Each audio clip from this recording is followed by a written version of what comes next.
who would do that? You know, I was so angry. And he said, no, you got to stay calm. I said, don't worry, I'll be calm. I said, but watch. Once I see an opening, I'm going to just, and that guy, I mean, it went to, they say it's my best fight and his best fight. I think I knocked him down 4 times. There were 8 counts in the style that I was fighting in Japan. But my palms were black and blue. My knees were bruised from kneeing him in the face. And then the final knee was literally, I grabbed him by the hair. And then I kneed him in the face as hard as I could. And that's when he finally stayed down. But every time when he would go down, the whole audience would go like, Funaki. And then he would get up again. And I go, shut up, you know, because every time he got up again. Yeah, that was a tough fight because I was starting to run out of gas. Can we find Shawn, that? Watch that fight if you get a chance, man. Funaki, it's a freaking classic. And the Japanese fans, holy cow, it's just like, it's a different breed. I remember being in Bean's Corner, the final Pride show ever. And, you know, you're there with legendary Japanese. Butterbean absolutely had the biggest audience response that night, including the Japanese.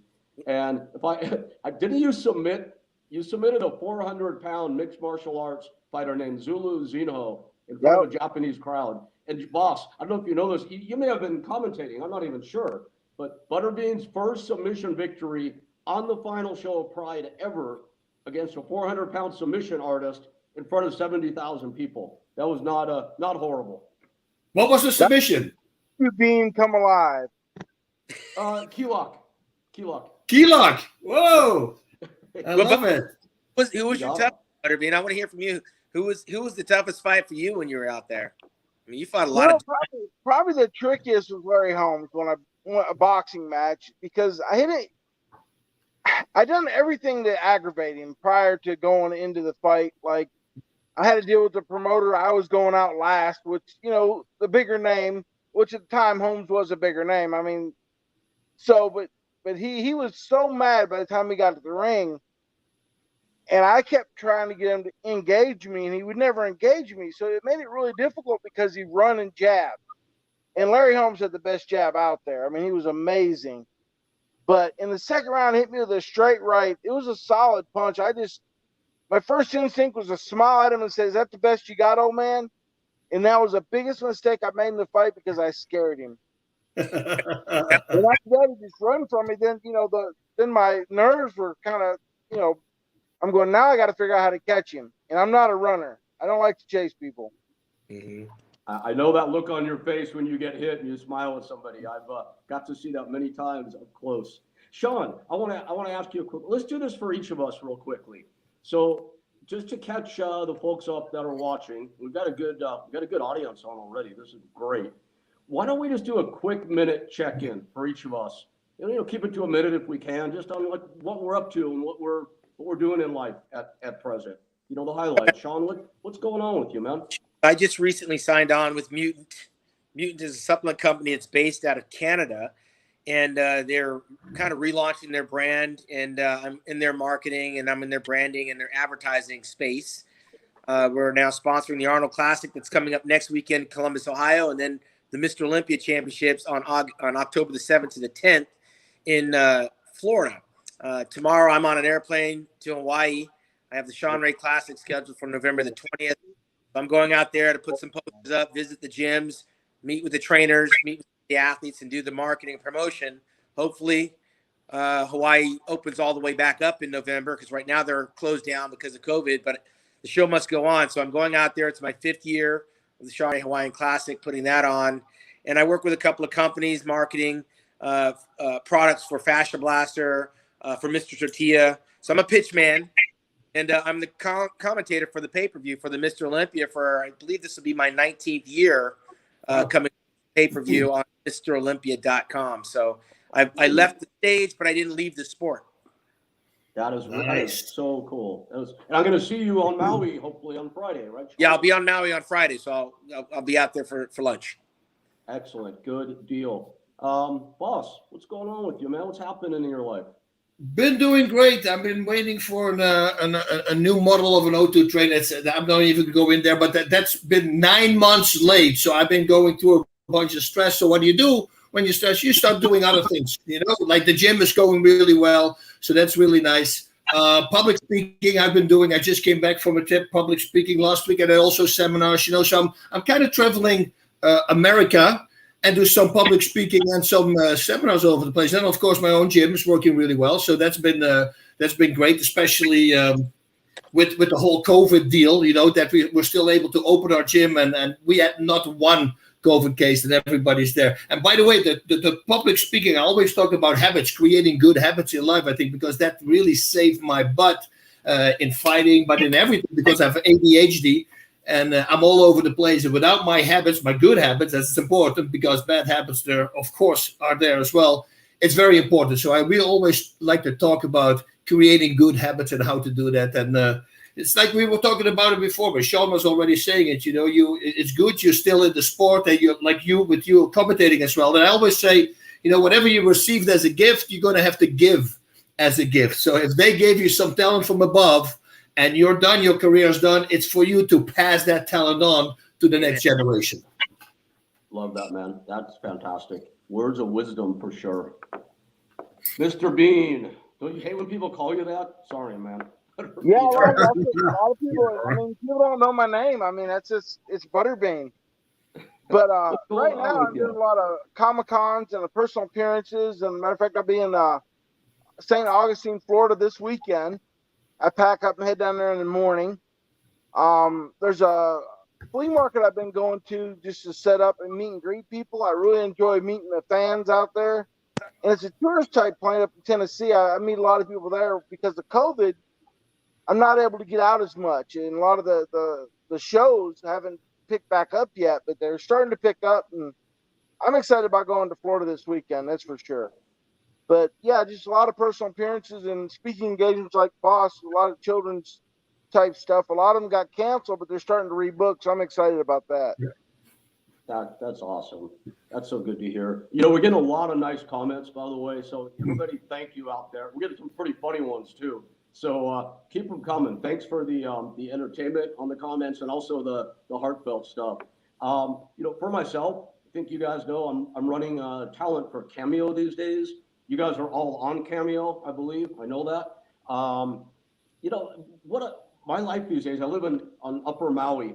At the risk of sounding weird for a second, my life is like living in gratitude these days because, you know, you guys know I had a pretty rough run for a few years there with, you know, the back surgeries and the life and death infections and the strokes and the kidney failure and the homelessness and depression and addiction. I mean, all of that stuff together. And I list it only because it kind of became like a poor me story for myself. And that's not good. Feeling sorry for ourselves never helps anything. I think we all know that. And thankfully, I would say I'm out of that now. You know, with enough therapy behind me, and I still go, I feel good these days. And I'm just like, last night, I was thinking about this show coming up. I was thinking about my job. And I'm doing this while I'm sitting in my beautiful living room of my funky wooden house in the forest on Maui. And maybe, Shawn, you'll visit if you're here, if it works for your trip. And I'm surrounded by my 4 pit bulls, who I love more than anything on this planet. You got 4 pit bulls? I'm out. 4 pit. They're super sweet. I've got a nice hot sake there. And I'm like, life is amazing. And I just like appreciate everything that life has brought. And I'm happy these days. I'm working out a lot. Shawn, don't be jealous. I don't know if you can see that or not. Great. Everything is good. And, you know, and I wanted to say that too. And, you know, again, it's not about poor me and check out my story. It's more about, you know, getting over it and realizing what you had and what you have and keep it in perspective. And I know everybody on this stream has their story for sure. And I'm sure we're going to be getting into that as we move through Talking Tough here. Rick, in that same vein, when you started talking about the gratitude, I just celebrated a birthday a couple of days ago. And I feel like the older we get, the more grateful we are, right? Because so many people don't get to where we're at in life, let alone have the opportunity to kind of like tell these war stories that we're going to get into, some a little bit more deeper than others. They're seeing the finish line where we're at right now, but there's a lot of things like you were talking about, a lot of challenges, a lot of obstacles we had to overcome, that we're grateful that we're here to be able to be on this platform to kind of like peel back the layers and show people that beyond the facade, we're just like they are. Yeah, like Rick brought up the depression. I think all of us I mean, I don't know about you, Ray, but I don't know about you, Boss, but I know I've been depressed sometimes. I mean, just getting over that and letting other people know that, you know, it don't matter who you are or where you're at, you can get depression. I had it once. Call a friend and talk to them. That's the best thing you can do. And I'm glad I'm so glad you said that, because I mean, look, I still have my moments for sure. It's not like I'm living in La La Land every day by any means. And it's important to know what you can do rather than get stuck in it. Because God knows, I mean, I know you and I have both been stuck in it at times. And if you take even that just the slightest bit of action, whatever it is, calling a friend is usually a great thing, if not the best thing you can do. So hopefully we can impart some words of wisdom from our life stories and experiences, as Shawn suggested. Yeah. Yeah, I had it one. I'm always up. And one time it was after my last fight in 2006. I was for about 3 months depressed, and I like suicidal, and I was like literally going, what the heck is going on? It was very scary, because you see those commercials, you know, about people who are depressed and they're all down, and you're going, come on, man, be happy, you know? But then you realize, yeah, there is nothing. That's the dumbest thing you can say to a person. Why don't you be just happy? No. It's something completely different. It got me in this really downward spiral, and then suddenly, I literally, when I was thinking, what if I plant my car against this tree, and I go, okay, dude, you got to stop this. And I started writing down the good things in life and writing down the bad things in life, and then I realized the list with good things was so much larger than all the things with the bad, and that really pulled me out of it again. But at this moment, I feel for the people once I see that they are depressed, because it was horrible. It was very scary. It's a smart exercise to go through also, you just suggested. Yeah, man, there's like so much to talk about here. But look, you know what I think it'd be kind of fun. So each week, and we did talk about this a little bit, to be honest, not just thinking of this now by any means. You guys also, all of us, have crazy stories. Like, Bas, someday you brought up my match with Hashimoto in Japan. 300-pound guy, and I literally thought he wanted to kill me that night. I really believe that.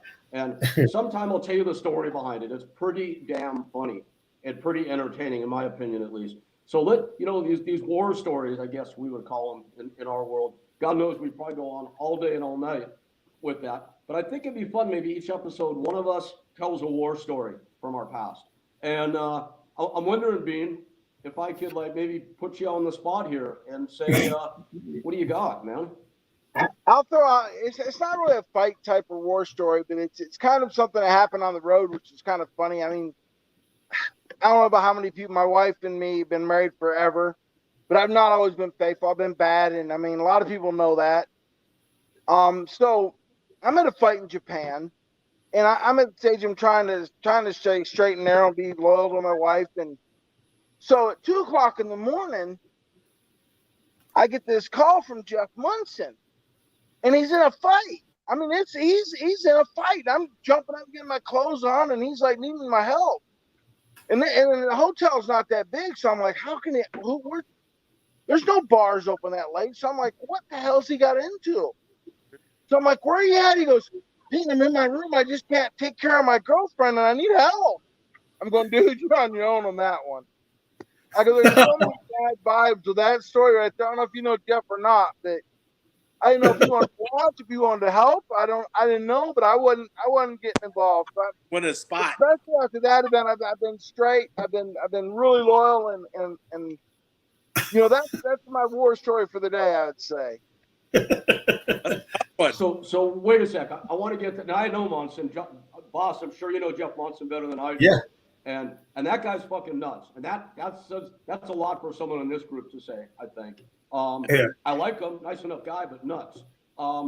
Being why I like him, but I'm not getting trapped in a room with him. No, I got it. I was wondering what the absolute reason was. You just weren't gonna do it, huh? Well, I guess he couldn't take care of his girlfriend that night. She just kept slapping him and saying, "Is that all you got? Is that all you get?" And this is what he was telling me the next day. And that's why he called me, because he figured I could take care of it. Coming close. The closer. But I didn't know what he had all. Sometimes I've heard stories like Jeff has little, he's not always. He's an equal opportunist sometimes. Two stories I've heard. Two. Oh my gosh, that's great. Well, I'm getting word from our producer that it's time for a very short break, and then we'll be right back. Oh. Or maybe I'm mistaken. We'll figure all this stuff out as we go. Good. Who needs a No. break? Who needs a break? We're doing good. Talking Tough, the world's toughest men and women at their most vulnerable.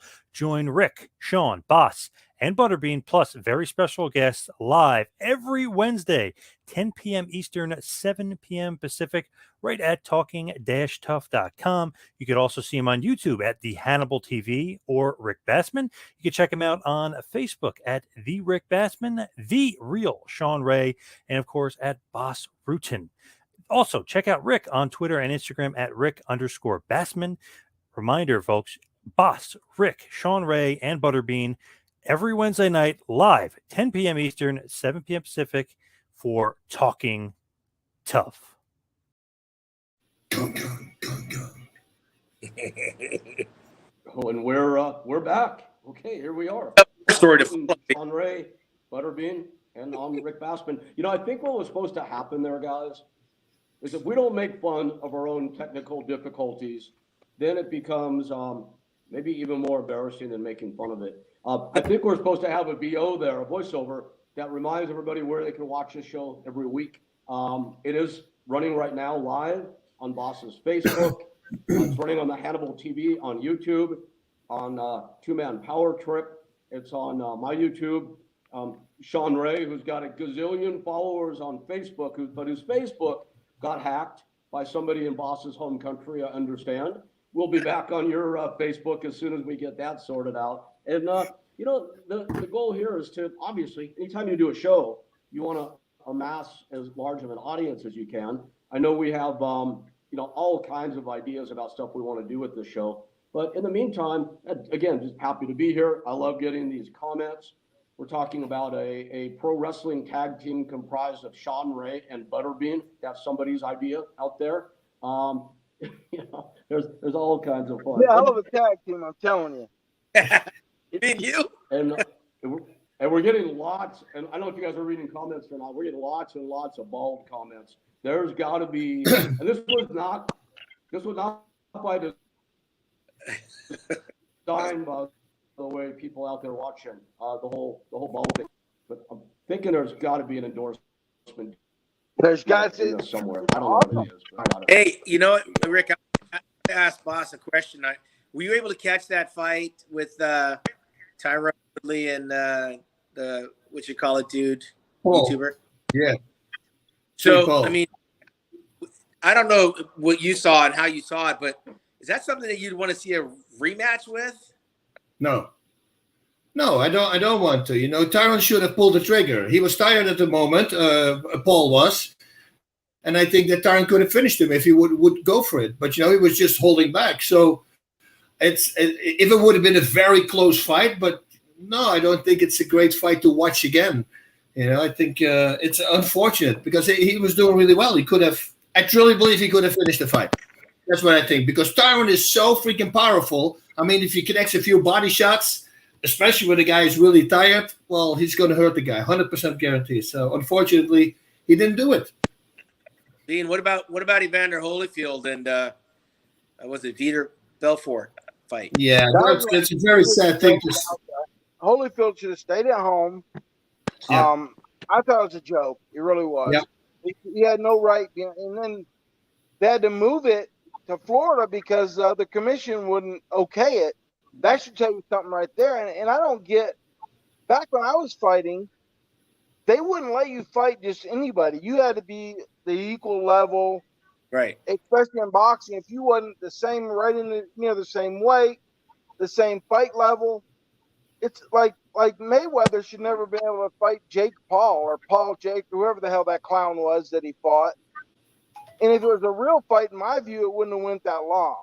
Yeah. Unless Floyd Mayweather just lost it. It's the boxing's gone to shit right now. I'll be honest with you. Well, Bas, what about you got what you call it, James Toney talking about him? I mean, how many guys are we going to drop out in their 50s and prop them up? I mean, shouldn't somebody stop that crap?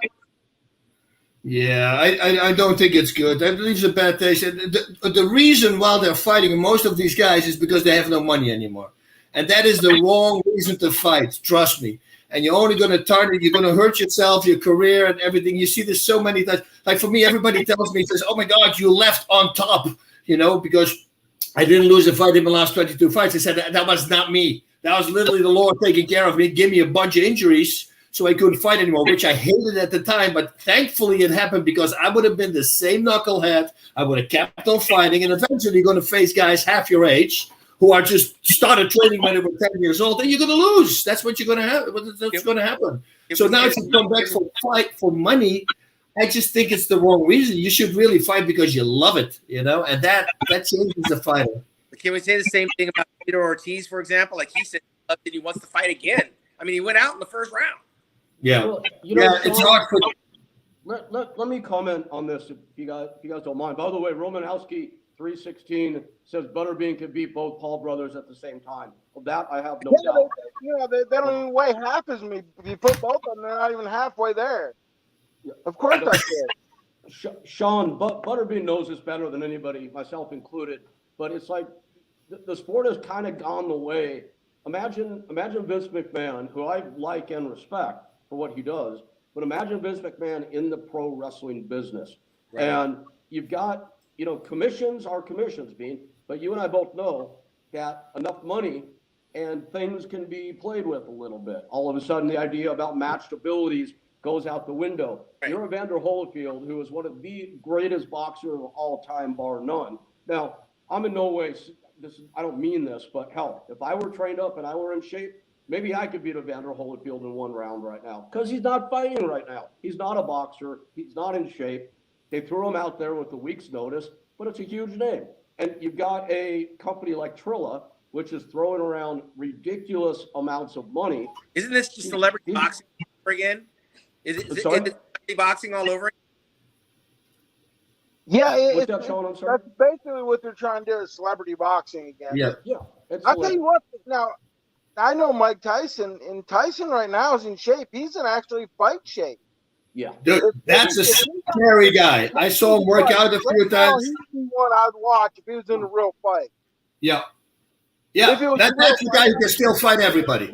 Not against a Roy Jones or somebody where they're not allowed to hit each other.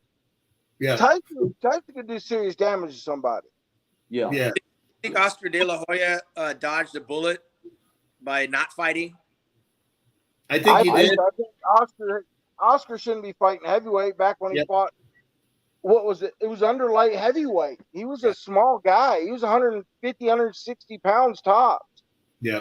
Yeah, I think they'll also can fake their way. A lot of it would have been a lot of it would have been what Vitor. Sorry, right? Shawn?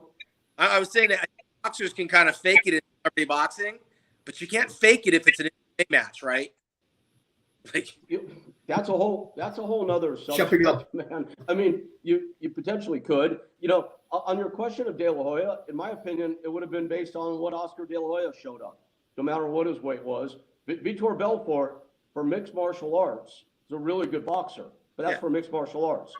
If a prime Oscar De La Hoya showed up, he would have beaten Vitor Belfort. You think Oscar could be at his prime at 48 years old and all the things he's been doing? I mean, that prime was as a heavyweight, I don't see him being. Yeah, I mean, a year and a half ago, he looked like he was my size. Yeah, you're talking about Oscar, right? Yeah. Yeah, he's a long way from his prime, Rick. So that's a big if. What I'm saying is, I don't think you can fake it in MMA. Like you can't just use your name to go into an MMA fight the way you can go into a boxing match and pretend to be that guy. True enough. It's a long discussion. There's a lot of layers to that too. Shawn, what this whole Trilla thing is let's put on a show, let's card out big names, let's put the lights around them, and we really don't care which version of which guy shows up. I mean, we were wondering what Vitor Belfort was going to show up. At the end of his career, when drug testing became a really, really strict thing, Vitor was a shadow of his former self. And you could see this night last week that the old guy came back, even at his age, 46 or 48. I mean, Bas, to me, he looked older in the face, but the body and the movement kind of looked like the old guy to me a little bit. Yeah, that's some people have that, like we were just talking about with Tyson. Also, he can still do some damage to the current champions. I mean, there's one of those guys, and Vitor has the same thing. Vitor is just a very explosive guy at his age, and you know what? Yes, in MMA, but if he fights with normal boxing gloves, for him that feels a little bit more safe, and he's got fast hands. You remember all the way back, there was actually talk about him going to professional boxing because he was just dropping people like left and right in the UFC all the way. He was 19 years old. I mean, I always liked Vitor a lot. I saw him when he blasted Vanderlei Silva in Brazil. You know, one straight line. He gave this, and he just from one side to the other side of the cage, and he was out. They go, wow. That was pretty gnarly to do that to a Vanderlei Silva. So yeah, always liked Vitor a lot. Boss, I was in Tank Abbott's corner the night he fought Vitor, and holy shit! And the angle you described, Vitor actually came at him like he was coming toward the corner where we were, arranged, and we're all just wondering 10 seconds later what the hell just happened, because that's when people thought Tank was going to be the guy, and he just mowed him right over. Holy cow! Yep. Amazing. Super talented. And also, once he started kickboxing more, Vitor Belfort, and he started knocking people out with spinning back kicks to the head, high kicks to the... I mean, he's a freak. His athleticism is just at a very high level. I mean, when you start... Luke Rockhold, high kick in the face. Michael Bisping, high kick in the face. And even somebody with a spinning... Oshio Mawashi Yorangir is what they call it, a spinning back kick to the head. I mean, this was a guy who was a boxer. And he just learned some kicks, and then he started knocking people out with kicks. Let me ask Butterbean. I don't remember that. That's crazy. Vitor with kid. I didn't know. Rick, I'm going to ask Butterbean a question about boxing. When you see the heavyweights fighting now, I mean, Anthony Joshua, Tyson Fury, are these guys? Could you get in there with those guys being 6'7", 6'8" as a boxer? And yeah, players. You learn, like I always like fighting taller guys. I always did. Because I was short, so I mean, I had no choice but to fight the tall guys, and you adapt to learn how to fight a tall guy. So I mean, the height matter really don't matter to a lot of fighters, because you adapt to fight that height person when you're training. In theory, that sounds about right, but when we watched Mike Tyson, he struggled with Buster Douglas. He struggled with Lennox Lewis. You know. In them days he was going through some issues, though, I believe. Especially when he fought Buster. Yeah. Because I fought a guy named Louis Monaco, and I knocked Monaco out in the first round. He ended up knocking Buster Douglas out. So Tyson had some, back when he was talking about depression and whatnot, Tyson's had ups and downs with it. I think everybody has. Yep. I mean, I know I had. I mean, I just had, I'd got over 500 pounds for a while. I was kind of down. Yeah. So, I mean, when you're 500 pounds and you're not moving like you should, you got a bad hip, things will bring you down. But, I mean, 9 grandkids and a wife kicking in the ass, it'll get you going again. Yeah, I mean, speaking of which, boss, I know you've been through some SHIT in your life also, man. If so someone I'm putting you on the spot, someone comes up to you and goes, boss, I know someone that's really suffering right now. Can you tell us something about yourself that you went through that would be relatable, and then how you got out of it? That's putting you on the spot, man, but I know you can do it. Well, it's and they've been asking me more about it. It's addiction, right? Everything, as a fighter, what happens is once you get taken away from the sport, you're going to miss that feeling. I was high at training, but also high at fighting, of course. It's a natural high. Yeah. And once it's been taken away, and because of injuries, you try to replace it. And most of the time, it's alcohol and drugs. So, and then after my last fight in 2006, I didn't fight for 7 years. I made a comeback. And I thought all my injuries were gone. They were for the first 3 weeks. And then they all came back with a vengeance and then some. So I was in complete pain. And I remember, because I tested positive, people go, oh, you tested positive. Yeah, that was for a painkiller. But I took that, I remember 10 o'clock in the morning, because they told me at least 10 hours it needs to be out of your system, so at least, your reflexes don't slow down. And but that's where it started.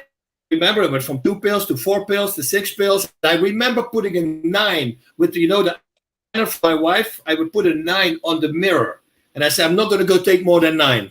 Well, those 9 become hundreds. I mean, you go like, really? Yeah. Well, if you take 10, 80 milligrams of OxyContin every day, that's 80 pills. That is like 160 Vicodins if you think about it, the amount.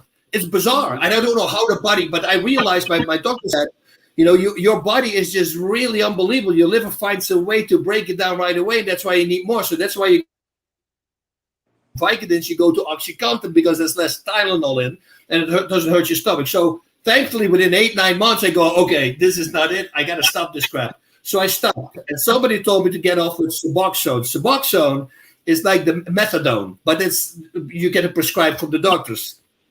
And they told me later on, and me, the idiot, I didn't know, you have to build that off within 10 days. You got to start taking less and less, and then it's good. With me, they said, no, stay on it, because this one you don't have to take more, and it will still help with the pain. So I'm a moron. I didn't even check. I stayed on it. Now, I was on it for 3.5 years, and the side effects, I mean, you have no clue. I have double vision everywhere, falling asleep behind the wheel constantly. I mean, hitting myself, high blood pressure. My heart rate will be 89 in the morning in bed. So they're not even walked out. It was all crazy, and I said, okay, I got to stop this. And that took me 10 days or 11 days. The doctor said he never seen anything like it in his life. You know what my testosterone level was? You're going to go, I said 5. But they go 500. 5. The doctor never saw anything in the life. He was like, what? And he gave it to another doctor. He says, how do you get out of bed? 1, 2, 3, 4, 5. That was my level. I mean, women have 80. So I said, well, it's hard to get out of bed, but I drink my coffee and I just do it. That's when I realized, okay, everything is crushed. I got to stop this. And it took me 10 or 11 days. And the doctor said he's never seen anybody do what I did.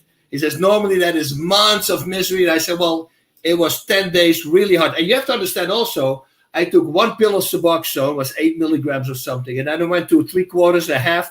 And it went so bad that at the end, I would do 1/8 of a pill. And then 1/8 every once a day. And then once I did that, then when I stopped, it was 11 days of freaking hell. It's harder, they say, to kick that than the OxyContin. That's how hard it was, all the way in my bones. It completely destroyed me. But boy, for people at home, if you're on that crap, stop it, because your life will be completely new. You just have to persevere to some really horrible weeks, but start building it down right now, because, I mean, nothing will good. That's the thing with pain addiction, with addiction. You will never have a positive story. There's nobody who was addicted to something and who became a superhero or whatever it was. It only goes down, and once it only goes down, well, it goes, and especially if you have a family, you're going to have to kick it. Yes, you have to go through hell, but guess what? My life is beautiful right now. And man, let that settle in for a minute. Anybody out there listening, you got Bas Rutten with amazing. It's getting me. I was on narcotic painkillers for 15 years, and it caused so many problems in my life. Well, I caused them. Let me take responsibility. I caused them by allowing myself to become addicted to these things and perpetuating that addiction. And you were right. Life was so much better when you're off. And I quit. I don't know how many times. You know what I mean? It's try, stop. Word try is horrible. It's a setup for failure. And as long as you stay on it, your life is like in that pit. You just have Bas Rutten, everybody out there, tell you that just stop. It sounds so simple, but think about it. Set yourself up for the hell. I know we get so many messages from people that are experiencing the same problem. Know you're going to have that hell for a few days, 10 days, whatever it is. Do whatever you have to do to get into your head. You're ready to ride that out and watch what your life is like once you get through it. Bas, you're like such a great example of that, man. You know what you should always think? You should always think this. If you have a family and you're addicted to something, imagine, I always think worst scenario possible. Worst scenario possible, a war breaks out. And imagine that happens and you have to defend your family and you're running out of pain medication. How are you going to protect your family? And that stuff like that in my mind, once I project that, that's it. I'm going to quit because I don't want to be in that position. You never know. Yeah, it will never happen. Yeah. Same as home invasions. That will never happen. Really? There's 2,740 a day here in America. I looked it up because it wasn't my public speaking thing one time. Over 1 million a year. So it does happen a lot to people. So just be ready. Somebody comes in the house, you need to be ready to defend yourself because it's not only you, it's your family. Al, I want to say something, address Al, who just wrote to us about his daughter being addicted. He's saying that he wishes she was watching this. Al, this show is going to be up for replay on all the platforms you see on the poster, the graphic here. That's Bas's Facebook.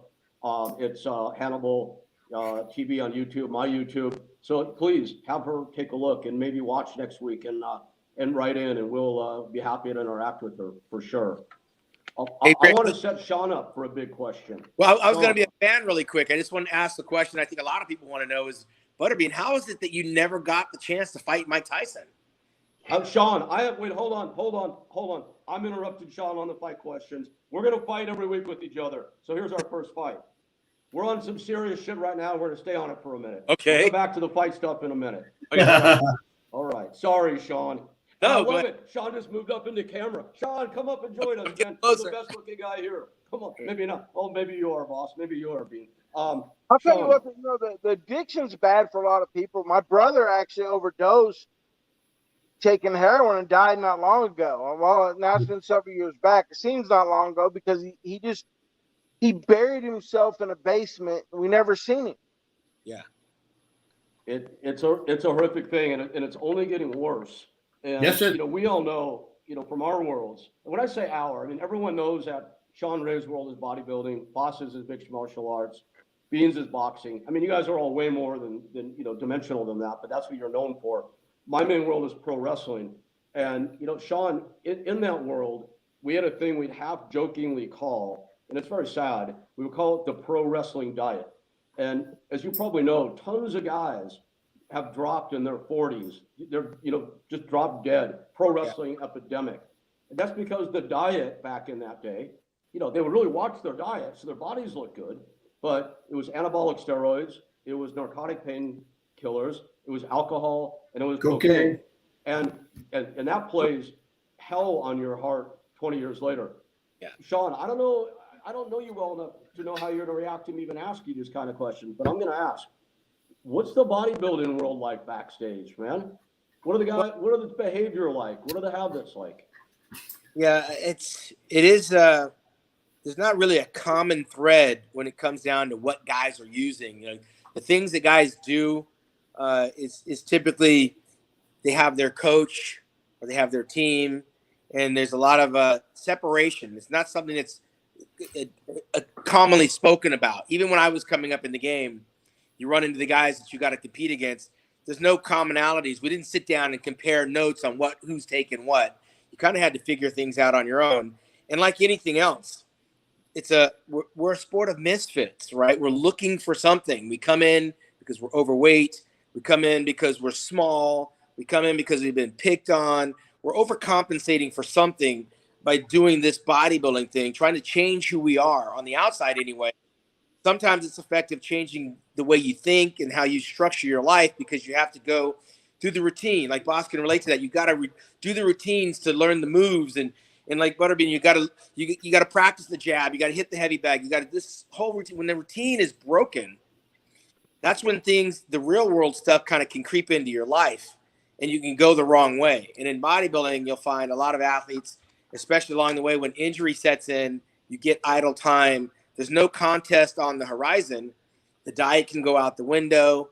The idea that you have to be healthy and fit goes out the window. Suddenly, instead of doing these things to build up your body, you're doing these things that are tearing down your body. Instead of hanging out with the bodybuilders that are looking at getting this way, you're hanging out with your friends that are pulling you down that way. And you wind up doing things that you normally wouldn't do, and you can get caught up in the wash and taken out to sea and drown. I know a lot of bodybuilders that are not here today that started out ambitiously wanting to look their best, but somewhere along the way they didn't feel their best. And those addictions that you're talking about, they'll suck you down. I had a brother that passed away at 52 years old. He was a lifelong drug addict, and I came up in the same house that he did. He chose to go a different way, passed away at 52 years old. His body couldn't handle it, couldn't fight off the pneumonia that he got, but he didn't do anything to build up his body. It seemed like the things he was doing was tearing down his body, and a lifelong of tearing down your body, there's going to be an expiration date that's typically sooner than later. I was one of the fortunate few that kind of used bodybuilding as a vehicle to get to what I wanted to do, which is what we're doing right now. I wanted to be in the commentating side I wanted to be the promoter. I wanted to be the marketer. I felt like doing the bodybuilding would open those doors for me. And when I saw the door open, I didn't need the bodybuilding so much. So I stopped beating myself up in the gym to look a certain way. Now I go to the gym to feel a certain way. And that comes with age, comes with maturity. But I isolated myself away from those bodybuilders that continued bodybuilding because I didn't want to be stuck in that space. And then injury would be waiting for me because we train to look a certain way. And there's things you have to do to look that way that once I was done competing, I was no longer willing to do. So I changed my activities. I changed my group of friends. I changed my outlook, started my family, and started getting involved in the things that I was using bodybuilding to actually one day do. So, Nice. Shawn, are you're in your late 50s, right? 56 2 days ago. We're all about the same 3 days. age here. I'm a little older. Shawn, in '92, I think it was, I produced a Mr. Olympia for Wayne DeMille at the Dolphin Hotel in Orlando, Florida. 91. And I remember Dorian Yates and Lee Haney and Lee Labrada and Rich Gaspari, all named Tom Platz, guys that I remember from those times. Now, I have no idea what any of those guys are up to these days. I look at you, you're in great shape for 56, for any age, 56. You're in great shape. You're a very successful businessman also.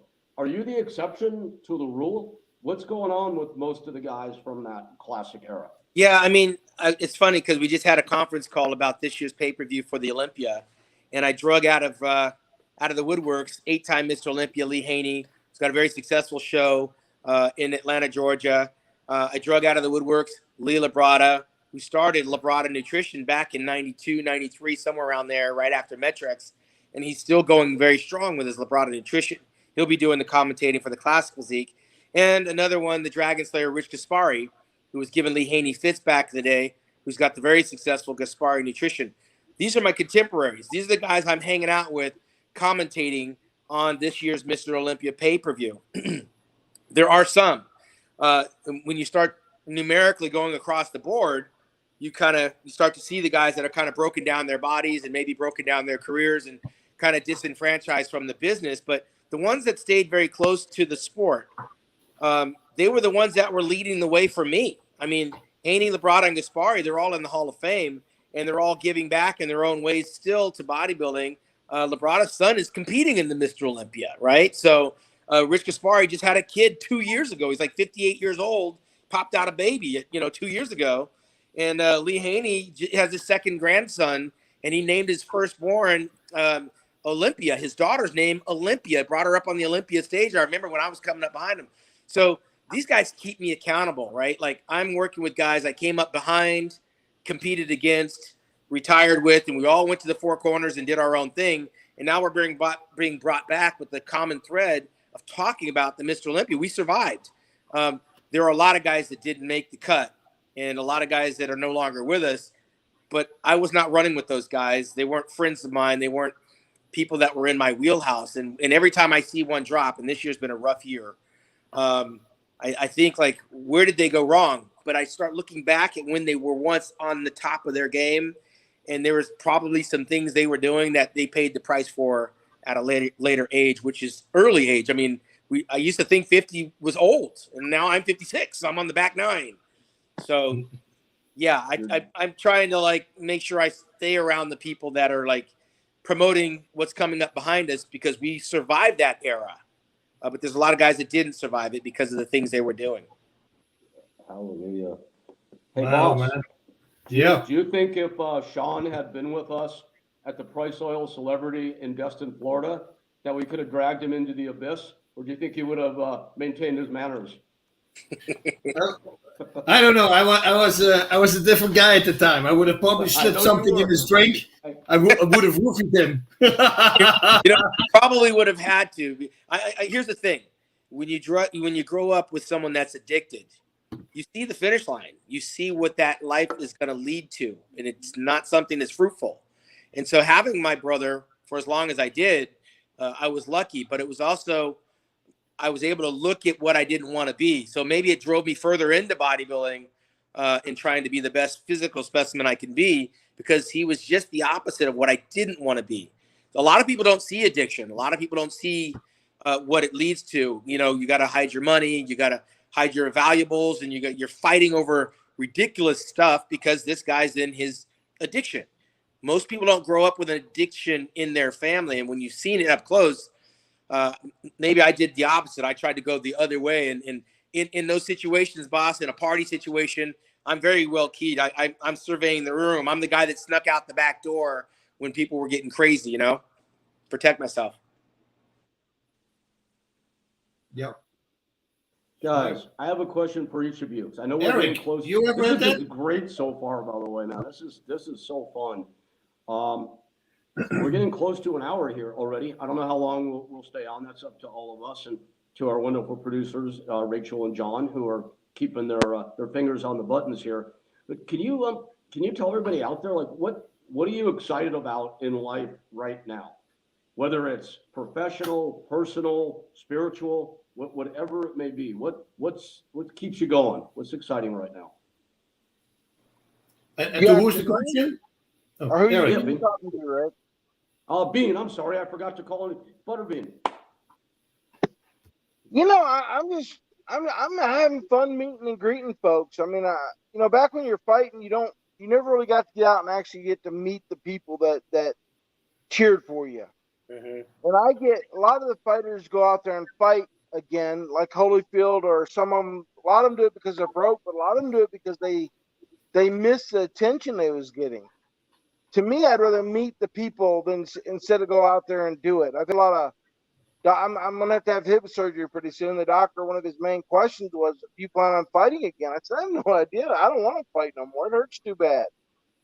Especially at this age. I'm 55 now, and I mean, I can feel it every day. I mean, I used to laugh at my dad when he said it was going to rain or going to storm in the next couple of days. I laughed at him, but you can feel it in your bones. I mean, I can feel it in my back and hip when it's going to rain.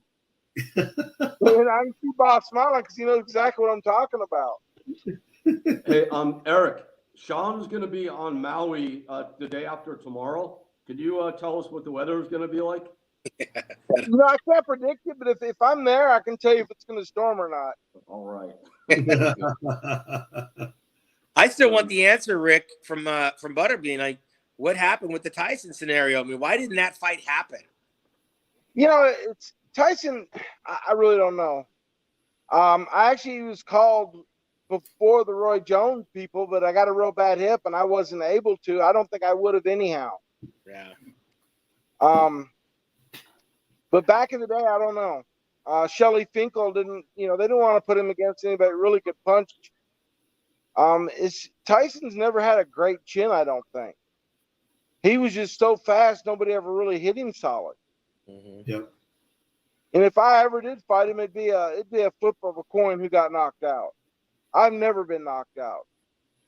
The closest I've ever been, I got my bell rung one time from Cabbage. I got kicked to the head one time, and I could actually hear bells ringing. It's the only time I've ever had any kind of effect from getting hit whatsoever.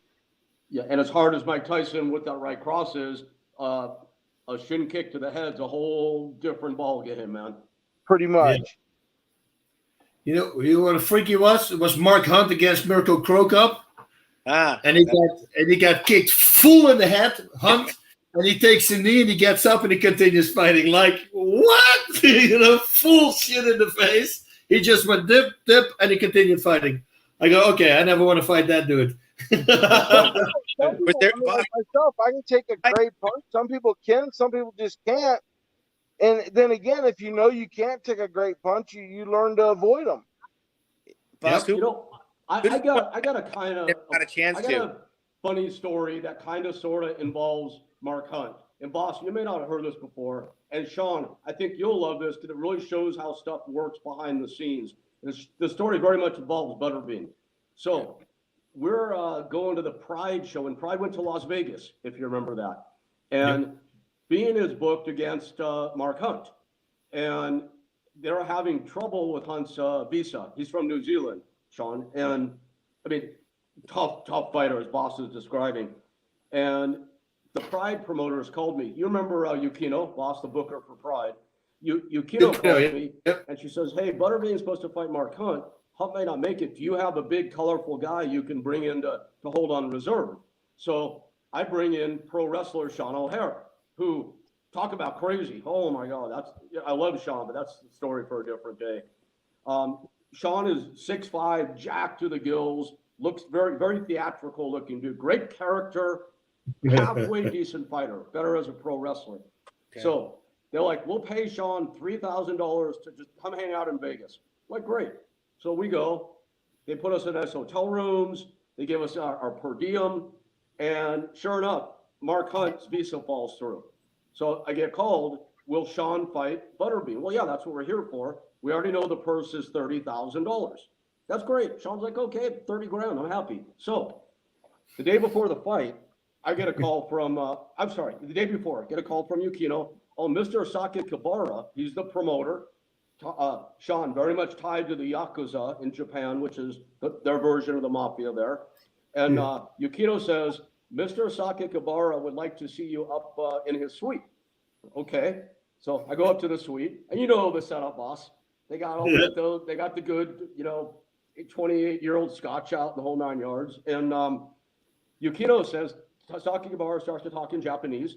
Yukino translates. Oh, well, Sakakibara was very excited about the Mark Hunt Butterbean fight. I'm like, okay.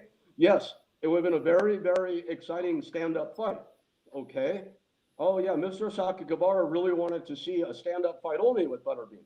So now I'm thinking, are they asking me to ask Sean to not try to take Butterbean down? Because it's the only chance in hell he has, and even still wouldn't have had much of a chance. So I'm like, are you asking Sean to stay on his feet? They said, yes, we are. I said, so already, Sean, the fix is in, right? This is a real fight. And I said, well, okay. And you can't really say no to that, boss. You know how that is. Right? So I'm like, how about if you pay Sean an extra $10,000? They're like, okay, no problem. All right, done. So I call Sean and I tell him what's up. And Sean's like, Sean's a pro wrestler, so he's used to the machinations and whatnot. So Sean first, for about 1 minute, is all excited about making 40 grand. And then you see the switch in his face. He's like, oh my God, I'm going to get fucking killed, aren't I? And I'm like, he goes, you're friends with Butterbean, right? I go, yeah. He goes, can you please talk to Butterbean and ask him not to punch me in the face? So I'm like, I'll ask him. So I go to Butterbean and I have the conversation with Bean, and Bean's super cool about it. He goes, that's fine, Rick. Just tell Sean I get really mad if someone kicks me in the face, and then I can't really promise what I'll do or won't do, right? So, okay.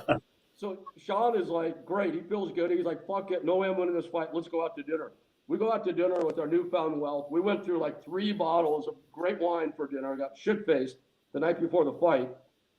Go out for the fight. What happens? They're squared up. Sean comes across the cage. Boom. Kicks Butterbean right in the face. I'll never forget that. Oh my God. It was like a near decapitation in center ring.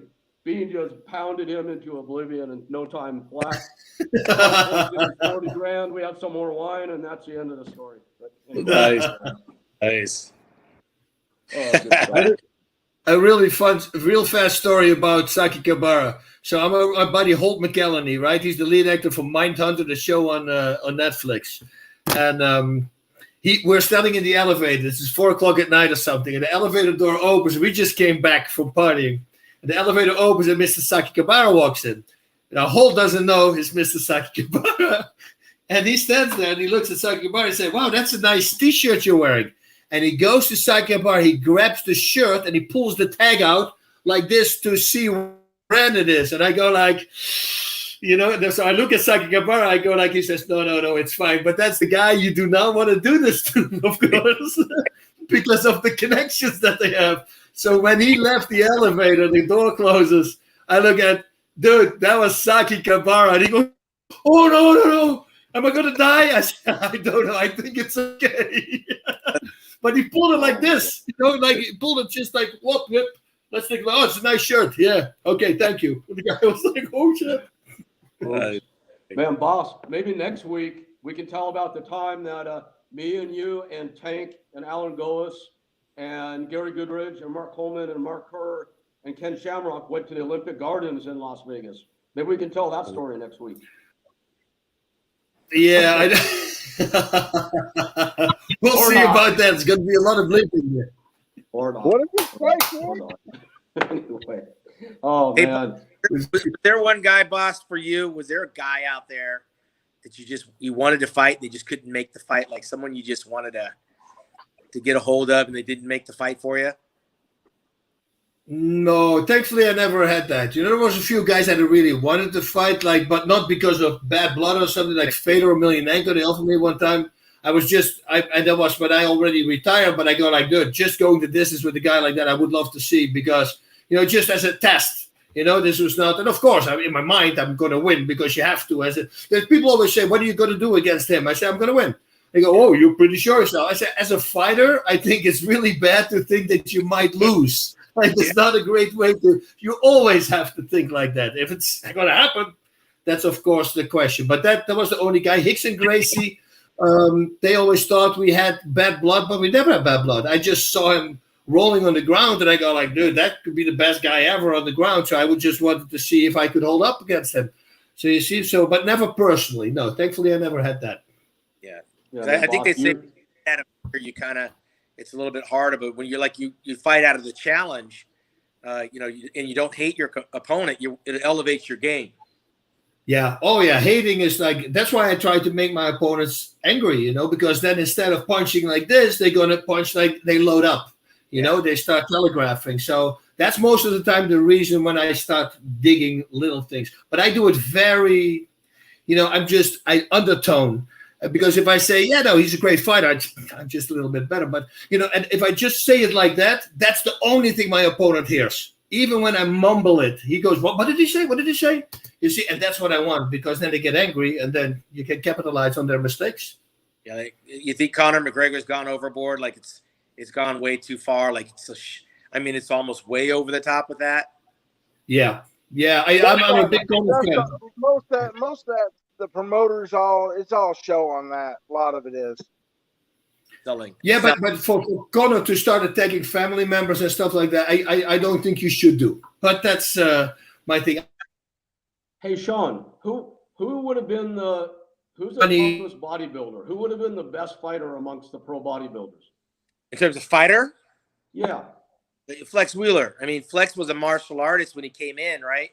And he kind of kept it up throughout his training. He was one of those practicing guys, and I kept pushing all the right buttons. Luckily, I didn't push him to the point where he actually got a hold of me, but I think he would know how to fight. Like, that's what he practiced. And you know, Ronnie Coleman wasn't in there hitting a bag, right? I mean, nobody was in there rolling around on the ground, but I think Flex wanted to fight just to see if he still could. I know Chris Cormier was a wrestler, and wrestlers never forget how to wrestle. I don't care how long it's been. You get in with a wrestler. I mean, the big guy like that, it's like wrestling with a python. So I never rolled around with Chris, but most of the guys, they just weren't fighters.